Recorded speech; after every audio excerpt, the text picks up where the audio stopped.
اعوذ باللہ من الشیطان الرجیم بسم اللہ الرحمن الرحیم الحمد للہ رب العالمین والصلاة والسلام علی اشرف الانبیاء والمرسلین حبیبنا و حبیب الہ العالمین ابی القاسم المصطفى محمد والصلاة والسلام علی اہل بیتہ الطیبین الطاہرین المعصومین الذین اذهب اللہ عنہم الرجس وطہرہم تطہیرا۔ عزادران سید الشہداء، ایام قضاء کا سلسلہ پوری دنیا میں جاری ہے اور محبین امام حسین علیہ الصلاۃ والسلام اپنی عقیدت اور احترام کے ساتھ معارف اہل بیت علیہم السلام سے، معارف الہیہ سے مستفید ہو رہے ہیں۔ تو انشاءاللہ ہماری کوشش ہوگی کہ ہم بھی تحریک کربلا، تحریک حسینی سے استفادہ کرتے ہوئے کچھ معروضات آپ کی خدمت میں پیش کریں۔ جس موضوع کا ہم نے انتخاب کیا ہے وہ موضوع ہے کربلا، معراج بندگی و کمال انسانیت۔ اس موضوع کو انتخاب کرنے کی بنیادی وجہ یہی ہے چونکہ انسان کو اللہ تعالیٰ نے اشرف المخلوقات بنا کر خلق کیا اور اس انسان کو اتنی عظمت عطا کی کہ اللہ تعالیٰ نے جیسے ہی اس انسان کو خلق کیا تو اس انسان کو مسجود ملائکہ قرار دیا، اور جس نے اس تعظیم انسانیت کو تسلیم کرنے سے انکار کیا اس پر خدا نے لعنت بھیجی اور اس سے شیطان مردود قرار دے دیا۔ اللہ تعالیٰ نے اس انسان کو خلق کرنے کے بعد اس انسان میں اتنی کوالٹیز کو اللہ نے رکھ دیا، اس انسان میں اتنے پوٹینشل کو خدا نے رکھ دیا کہ یہ انسان مراحل اور مختلف مراتب کو طے کرتے ہوئے اس کمال مطلق کے قریب بھی ہو سکتا ہے، اور یہی انسان اگر اپنی عقل کو پس پش ڈالتا ہے تو یہ پھر اسفل السافلین تک پہنچ سکتا ہے۔ اللہ تعالیٰ انسان سے یہ چاہتا ہے کہ وہ انسان اپنی عقل کو استعمال کرتے ہوئے، خواہشات نفسانی کو لمٹ میں رکھتے ہوئے، اپنی اس عظمت اور اپنی اس تکریم کا خیال رکھتے ہوئے اس پروردگار الہی کی طرف اپنے سفر کو جاری و ساری رکھیں، اور جہاں اس انسان کے لیے کوئی مشکلات کے پیش آنے کا خطرات موجود ہوں وہاں پر اللہ تعالیٰ نے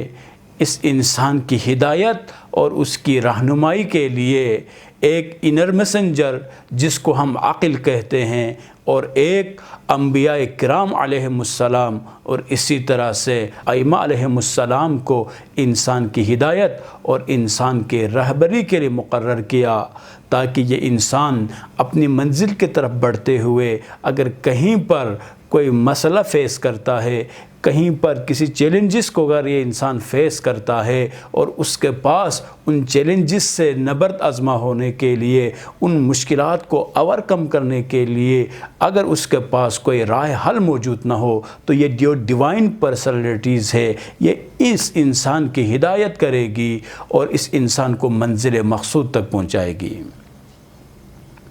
اللہ تعالیٰ نے اسی مقصد کی تکمیل کے لیے، اس انسان کی ہدایت اور رہبری کے لیے اس کائنات میں پہلا انسان کو جو بھیجا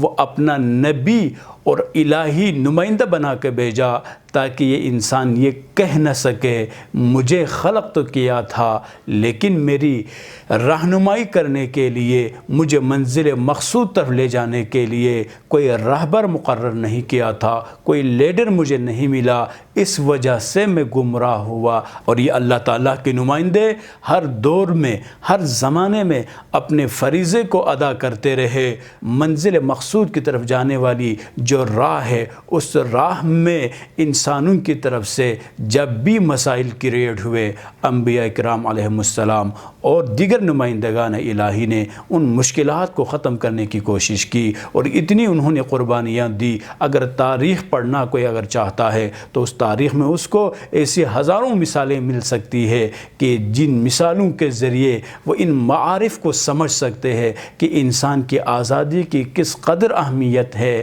انسان کا کس حد تک اللہ کے نگاہ میں احترام ہے، انسان کی کس حد تک عظمت اور تکریم موجود ہے۔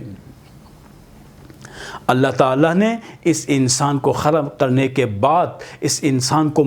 بالکل مجبور محض قرار نہیں دیا، اس انسان کے اختیار میں اس پوری کائنات کو قرار دے دیا اور اس انسان کے اندر دو قسم کی طاقتیں، دو قسم کی قوتیں رکھ دی۔ ان میں سے ایک کو عقل کہتے ہیں اور دوسرے کو خواہشات نفسانی سے اس کو تعبیر کیا جاتا ہے، اور ان دونوں کے درمیان یہ جو جنگ ہے، یعنی پرفیکشن کی طرف جانے کا جو راستہ ہے، اسی طرح سے ڈکلائننگ کا شکار ہو کر اسفل السافلین تک جانے کا جو راستہ ہے، یہ دونوں راستے انسان کے سامنے اللہ تعالیٰ نے رکھ دیے اور کہا کہ جو انسان اس اچھے راستے کا انتخاب کرتے ہوئے اگر وہ اپنی ہدف تخلیق کے قریب ہونا چاہتا ہے تو اس کے لیے بھی اللہ نے تمام تر انتظامات کر دیے، اور اسی طرح سے جو اسفل السافلین کی طرف اگر کوئی جانا چاہتا ہے تو اس انسان کو بھی مجبور قرار نہیں دیا کہ وہ ہر حالت میں گمراہی میں ہی مبتلا رہے، وہ کبھی اوپر کی طرف ہی نہ جائے۔ نہیں، خدا نے انسان کی عظمت کی خاطر اس انسان کو فریڈم دے دیا اور اتنی آزادی اس کو عطا کی کہ یہ انسان اس آزادی کو استعمال کرتے ہوئے ایک آزاد ماحول میں رہتے ہوئے جتنا اوپر جانا چاہتا ہے وہ انسان اوپر کی طرف جا سکتا ہے، اور ایک انسان اس آزادی سے سوء استفادہ کرتے ہوئے گمراہی کی طرف بڑھنا چاہتا ہے تو بھی اسے یہ اختیار دے دیا گیا۔ لیکن راستے اتنے واضح کر کے خدا نے انسان کو دکھایا کہ کل تک کوئی یہ نہ کہہ سکے کہ وہ راستہ میرے لیے کلیئر نہیں تھا، اس لیے کہ ہر انسان کو اللہ تعالیٰ نے شعور کی نعمت سے، آگاہی کی نعمت سے، عقل کی نعمت سے، روح کی نعمت سے، پاکیزہ فطرت کے نعمت سے نوازا، اور اس کے بعد یہ جو خواہشات نفسانی ہے یہ بھی انسان کے اندر خدا کی طرف سے خلق ہوئی تاکہ یہ انسان اس خواہشات نفسانی کو اگر کنٹرول کرتا ہے تو یہ انسان آسمان کی طرف جاتا ہے۔ عزیزان محترم، عزادران سید الشہداء، انبیاء کرام علیہم السلام نے اس انسان کو اپنی منزل مقصود تک پہنچانے کے لیے ہر قسم کی قربانیاں انبیاء کرام علیہم السلام نے دی، ائمہ اطہار علیہم السلام نے قربانیاں دی تاکہ یہ انسان ہمیشہ اپنے مقصد کی طرف ہی بڑھے۔ کہ ان تمام تر نمائندگان الہی نے کہ ایک طرف انسان کی اس طرح سے تربیت کی کہ وہ اس کمال بندگی، اس معراج بندگی کو حاصل کرے، اپنے آپ کو اس خالق لم یزل ولا یزال کے آگے سرنڈر کرے اور خدا کے آگے جھکتے ہوئے دنیا کے تمام تر ان معبودوں سے اپنے آپ کو بلند تر رکھیں کہ جو خود انسان کے لیے مسخر ہوئے ہیں، اور دوسرا جو کام یا دوسری جو ذمہ داری جو انبیاء کرام علیہم السلام انجام دیتے رہے، باقی نمائندگان الہی انجام دیتے رہے، وہ یہ ذمہ داری تھی کہ انسان کو اس کمال انسانیت تک پہنچائے، اس انسان کی عقل کامل ہو جائے، اس انسان میں اتنا شعور آ جائے کہ وہ اپنے ہدف تخلیق کو سمجھ سکے اور اپنی تخلیق کا جو مقصد ہے اس کو سمجھنے کے ساتھ ساتھ اس مقصد کے طرف بڑھنے والوں کے ساتھ شریک سفر ہو جائے، اور ان لوگوں سے، ان راہوں سے یہ اجتناب کرے کہ جس کے نتیجے میں انسان اپنی منزل سے دور ہوتا ہے۔ جب بھی انسانوں نے اس آئین الہی کو، اس دستور الہی کو اپنی مرضی کے مطابق بنانے کی کوشش کی، اس وقت انبیاء کرام علیہم السلام نے اپنی قربانیاں پیش کر کے دنیا کو بتا دیا یہ حق کا راستہ ہے، یہ منزل مقصود کی طرف جانے کی راہ ہے، اس راہ میں جو بھی رکاوٹ ڈالے گا ان کی رکاوٹوں کو کبھی بھی برداشت نہیں کر سکتے، اس لیے کہ اپنے آپ پر ہونے والے مظالم کو سہنا آسان ہے۔ کیوں؟ اس لیے ان مظالم کو سہنے کے نتیجے میں، ان مشکلات کو فیس کرنے کے نتیجے میں انسان کی قدر بڑھتی ہے، انسان کی قیمت بڑھتی ہے، انسان مقام اعلیٰ تک پہنچ سکتا ہے۔ لیکن اگر اس انسان کے کمال کی طرف جانے والا جو راستہ ہے، اس راستے کو اگر کوئی روکتا ہے، اس کا مطلب یہ ہوگا کہ وہ انسان جو کمال تک جانا چاہ رہا تھا، اس انسان کے راہ کو ہی مسدود کر دیا۔ تو اس راہ کو مسدود کرنے کے نتیجے میں جو اچھی صفات کا حامل افراد ہوں گے وہ بھی اپنی منزل تک نہیں پہنچ سکتے۔ اور یہی چیز ہم تاریخ میں بھی دیکھتے ہیں، سیرت معصومین میں بھی دیکھتے ہیں، قرآنی تعلیمات میں بھی دیکھتے ہیں کہ قرآن بھی ہمیں یہی کہتا ہے کہ اگر پاک زندگی گزارنے کا اگر آپ ارادہ رکھتے ہیں تو اپنی زندگی میں دو چیزوں پر فوکس کریں، اپنی زندگی میں دو چیزوں پر فوکس کریں۔ ایک، آپ کا عقیدہ صحیح ہونا چاہیے، اور دوسرا اس صحیح عقیدے کے بیس پر، اس صحیح عقیدے کی بنیاد پر نیک اعمال بجا لانا شروع کرے۔ اگر یہ انسان خود مومن ہو، یعنی ایمان اس میں آنے کے بعد اگر وہ نیک عمل کو اگر کہ انسان انجام دیتا ہے تو اس انسان کی زندگی کو اللہ تعالی بابرکت زندگی قرار دے دیتا ہے، اس زندگی کو پاکیزہ زندگی قرار دے دیتا ہے، اور اس پاکیزہ زندگی کے حاصل ہونے کے بعد وہ انسان اس دنیا میں بھی با مقصد زندگی گزارتا ہے اور آخرت کے دن بھی خوشیاں بری زندگی اس کو مل جاتی ہے۔ عزیزان محترم،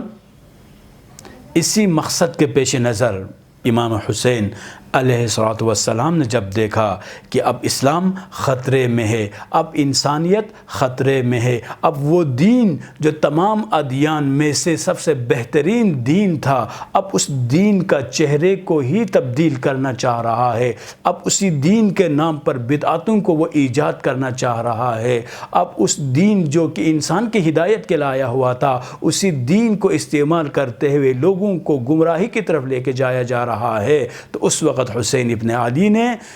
دنیا کو بتا دیا کہ سر کٹوا سکتا ہے لیکن سر نہیں جھکا سکتا۔ اور امام حسین علیہ السلام نے اس انسانی آزادی کو انسانوں کے لیے برقرار رکھنے کے لیے، دین مقدس اسلام کو انحرافات سے بچانے کے لیے سب سے پہلا جو کام آپ نے انجام دیا کہ آپ نے اپنے جد کا جو شہر ہے، اس شہر کو آپ چھوڑنے کا فیصلہ کرتے ہیں۔ حسین مدینے کو چھوڑے جا رہے ہیں، حسین مدینے کو الوداع کہہ رہے ہیں۔